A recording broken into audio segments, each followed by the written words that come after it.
Hi, Phil Lindsay here with Peep magazine, and we're here at the Grosvenor Casino at the press conference for Steve Ray's latest. What's this one show called again? Collision Course. Collision Course. This one. We've got Paul Gidney, who's helped us with the prompts here on the show name and things. Fighting your second fight. Yes. You had your first fight. Was it September last year? Yeah, it was.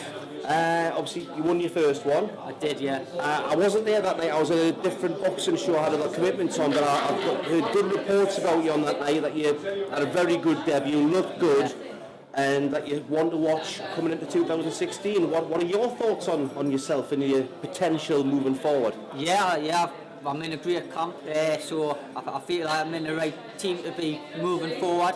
I feel like I'm in the right team to be hitting where I want to be. I want to be fighting for titles. I want to be knocking on people's doors. You know, I just want to see how far I can go. I'm not saying I'm going to be a world champion. I'm not saying I'm going to be anything, but I'm going to push myself as far as I can go. You know, like I'm 29 now, so it's either now or never. So I want to give it a go, push on, see what I can do, and see how far I can take. You know, like Anthony Nelson, he's 28 and look where he is. He's Commonwealth champion. He's English title holder, you know, and he's an area title holder. And I'm sparring with him, hold me on with him in the gym. You know, it's great sparring, and he works us to death. It's excellent. What is it with you guys in the Malgates gym? With like Nella 28, you 29. You look like teens. What's with all the baby faces in there? I suppose it's you kind of get served for tabs, but that's not a bad thing for a boxer. No. It's just obviously we train all the time, train twice a day, you know. Good genetics, eh? 3 times a day. You just constantly you're keeping yourself fit and healthy, and fit as a flea, yeah. And that's how it happens. So you've had one fight. You're not making any claims of world title and things, but no. One thing that all the guys from Mal's gym they come fit and they come prepared. He's nicknamed the Iron Man because he gets everybody in tip-top shape. I'm guessing that's no different with yourself. No different. Constantly working, you know, like what he says goes. You know, we just get on with it. You know, the training's hard, but you know, you don't get the best being hard. If you don't do the hard work, you're not going to be the best. You know, you've got to be prepared to do the hard work to get the good out of it.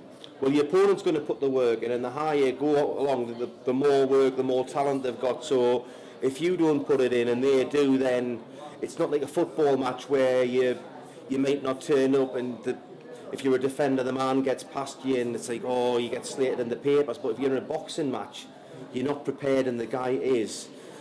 You can be in danger, you know. Exactly. You just can't take any chances. You've just got to always make sure you're 100% fit and ready and raring to go. Because if you take chances, you get hurt, and you know, and you don't want to get that silly defeat of being unfit. And well, you can pick up bad habits as well. Exactly. And that's the thing. You just don't want to be there. You know, you want to be on your game 110%, constantly focused, and just ready to whoever's in front of you to put away. Make sure you get that win, whether it become knockout or whether it be points win. Yeah. Make sure you win that fight, you know. Well, I think at the earlier part of your career, I was just talking to Jeff Saunders in the press conference. He won his first 4 fights by knockout. There's a few of the local lads have done that where they won the first few fights, and sometimes you don't get paid for overtime as the old adage with boxing. But when you're fighting your early fights, you want to be fighting against different styles, and then mastering those styles to prepare yourself for further down the line, where if you're getting those knockouts, it's great, you know. Yeah. But from a development point of view, you might not be getting all the boxes ticked that you need to get boxed if you get them out there too quick. Yeah, well, that's it. It's all about the experience, you know. You need to gain experience to be the best, you know, and you've got to have all these awkward styles, and you've got to have all these people that'll come up and give you a tough fight, you know, but you come up and you make sure you're getting the win. Yeah. But you've just got to take the rough with the smooth, you know. So you've got to, because you're going to come up against all sorts of fighters in the pro game, you know. The styles make fights as well. Exactly. So somebody could just be awkward for you. Could be like a bogeyman for you. Exactly. I mean, you've got to adapt, and you've got to try and learn as you go, and you know, you've got to learn the pro game, you know. I mean, boxed as an amateur for 5 years, and I've done very well in amateurs. I mean, I got ranked 3rd in Britain. I think it was in 2011. I'm not 100% sure on the date, but you know, You are that up was there. within me. That was within me 13th fight, you know. So I'm up there, you know. I've boxed like the Jazza Dickens. I got beat off him, but you know, look what he's doing now, you know, and look where he is. So, and like Sir Kevin Satchel, I've boxed him and I've beat him. I've boxed him twice, beat him twice, and look, he's got titles coming out his ears. Yeah, exactly. You know, so it must give you more belief, and yeah, extra belief when you see people that you've either beaten or competed with doing so well in the pros, especially when, from what I hear, you've got a bit of a pro style naturally anyway with your moving and things. You've adapted quite well. Yeah, definitely. Yeah, but like I say, it's with all the help of like Mal and Paul Charters, like he's in the gym helping out as well. It's great. They both know the stuff, you know, and Mal's working with us all the time. So I'm just improving all the time. So obviously with your amateur background, and 29 is not old, but it's not 22. No, so it's not so much a hurry, but it just puts a little bit extra urgency. But with your amateur background, I suppose that gives you a little bit license to progress a little bit faster. But I suppose it's a matter of just taking each fight at a time and going building it that way. Yeah, it is. But it's like Mal's my manager and my coach, and he knows where to go. You know, I mean, he's done it with Nella, and I'm sure he'll do it with myself. You know. So I just put all my faith into Mal because he knows his stuff, to be honest with you, and he's 100% there for his boxers, you know. Well, that's one thing with Mal. I mean, obviously there's a few things with Mal, but he's so supportive, and he is 100% with all the lads, and he doesn't take.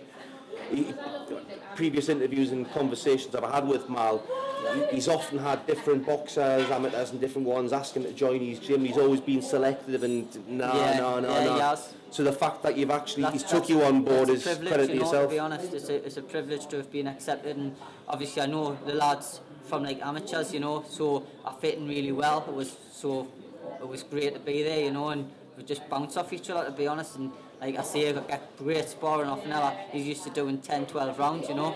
So I'm only baby steps. I'm 4 rounders.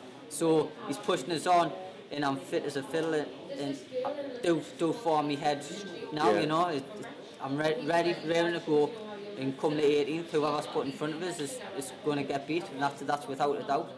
Now, last thing to touch upon here. Now, obviously you had your debut, you got that one out of the way, because one thing that can also be an impact is it's one thing getting the fitness, the preparation, the sparring, all that done, but sometimes when you're going into the ring, especially with your first fight, the anxiety can have a bit of an impact on you, and you can start tiring a bit because of the nervous energy is just so much, whereas now you've got your debut out of the way, you probably feel a bit more comfortable. It wasn't like your first fight, but your first pro fight, there's probably extra pressure, a little bit of uncertainty in there, where you've got that out of the way now. Yeah, well, like on my first fight, you know, you're always wanting to impress, and you've got all the pressures. You're the home fighter. Yeah. Having my friends there, my family there, my sponsor was there, you know, which was Daleview Caravan Park, and I couldn't do it without Daleview Caravan Park. And they're very supportive of us, and having them at my next fight, you know, and them sponsoring us again for this fight, you know, it's great help, and it's pressure because you want to impress them, because they're the people who's putting their 100% faith in you and money to sort of deliver the business. So I will do my utmost to deliver, you know. Yeah. So last words to the fans out there. Any tickets left? Yeah, got tickets. Anybody who's wanting to come on the 18th of March, get in touch with us, you know, on Facebook. Just give us a message, and I'll get sorted with you. And what are the fans? What can they expect to see from you on the 18th? What style are you going to bring? I'm going to be pushing my opponent back. I'm going to be pressure. I'm going to be working like a dog, and that's the way I am. You know, that's where I've got my name from, G-Dog. I'm just 110%. On the 18th of March, whoever comes is going to get it, and I think that's it.